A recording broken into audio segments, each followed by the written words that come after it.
मेरी चांदी दुनिया तो है दीवानी खाली हाथ आए सरकार मेरा तो कुछ।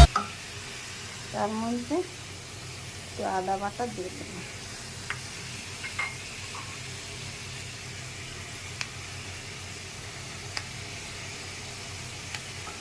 কাঁচামরিচ ভেঙে দিলাম, কাঁচামরিচ দিয়ে রান্না করবো তাই শুকনো মরিচ কম লাগবে।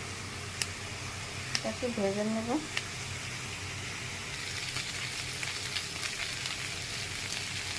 কলাটা 3 মিনিট দিয়ে তেলে ভাজা ভাজা করে নিচ্ছি। এখন পরিমাণ মতো জল দিয়ে দিলাম, মশলাটা দিয়ে দিলাম। ঢাকনা দিয়ে ঢেকে একটু সময় রান্না করলে চিংড়ি মাছ দিয়ে কলা রান্না তৈরি হয়ে যাবে।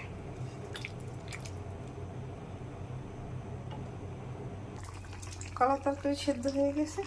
এখানে আমি জিরে ফোড়ন দিয়ে নিচ্ছি।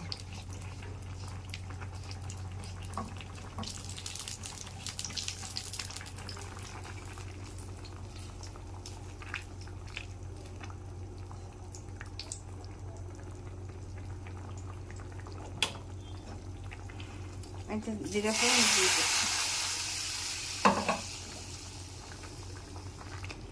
এইভাবে আপনার কলা তরকারি রান্না করে খেয়ে দেখবেন, ঘরে খেতে খুব সুস্বাদু হবে। দেখুন দেখতে কত সুন্দর আছে, খেতে খুব সুস্বাদু হবে। আমার চ্যানেলটিকে লাইক কমেন্ট শেয়ার দিয়ে পাশে থাকুন। ধন্যবাদ।